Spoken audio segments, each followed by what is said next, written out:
16 December মহান বিজয় দিবস। 1971 সালের এই দিনে পাকিস্তানি হানাদার বাহিনীর হাত থেকে শত্রুমুক্ত হয় বাংলাদেশ। বিশ্বের বুকে স্বাধীন সার্বভৌম রাষ্ট্র হিসেবে বাংলার আকাশে ওড়ে লাল সবুজ পতাকা। 54তম বিজয় দিবসে জাতির শ্রেষ্ঠ সন্তান বীর মুক্তিযোদ্ধাদের স্মরণ করেছেন ক্রিকেটাররা। ফুটবল ও শুটিং স্পোর্ট ফেডারেশনও ছিল বিজয় দিবস উপলক্ষে নানা আয়োজন। অর্ণবাপী রিপোর্ট।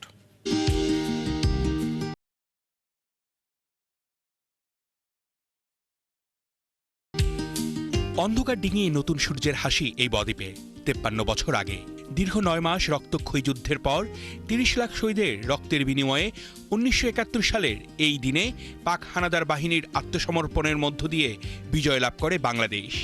একটি মানচিত্র আর পতাকা হয়েছে নিজেদের। সেটা নিয়েই মাঠের লড়াইয়ে নামে দেশের ক্রীড়াবিদরা।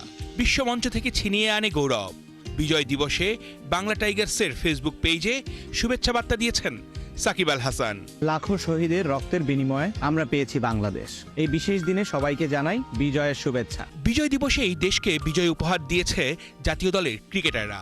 স্বাগতিক ওয়েস্ট ইন্ডিজের সাথে টি-20 সিরিজের প্রথম ম্যাচ জয়ের পর সেখান থেকেই একটা ভিডিও আপ করেছেন তাসকিন।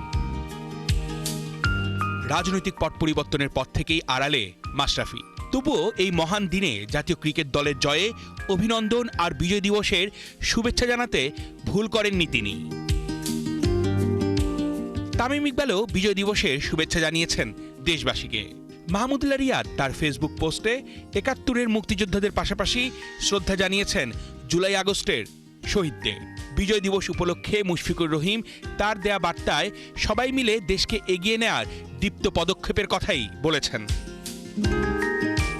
টি-20 দলের অধিনায়ক লিটন কুমার দাস, মেহেদী হাসান মিরাজ, নুরুল হোসেন সোহান সহ অনেক ক্রিকেটারই শ্রদ্ধার সাথে স্মরণ করেছেন মুক্তিযোদ্ধাদের। বিজয় দিবস উপলক্ষে প্রতিবারের মতো এবারও লাল দল সবুজ দলে ভাগ হয়ে প্রীতি ফুটবল ম্যাচ খেলেন সাবেক ফুটবলাররা। এই আয়োজনে উপস্থিত ছিলেন ফুটবল ফেডারেশনের সভাপতি তাবিদ আওয়াল।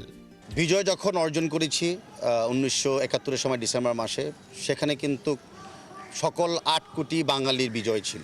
তো সেই বিজয়ের ভিত্তিতে একটা বড় একটা অবদান রেখেছিল আমাদের স্বাধীন বাংলা ফুটবল দল। আমরা সরকারের কাছে একটা আবেদন করেছিলাম তাদেরকে এরকম স্বীকৃতি দেওয়ার জন্য। আমরা আশা করি সরকার যখন বিবেচনায় রাখবে আরও কাদেরকে স্বীকৃতি দিবে যুদ্ধ বা খেতাব দেওয়ার জন্য, তখন স্বাধীন বাংলা ফুটবল দল হিসাবে স্বীকৃতি পাবে।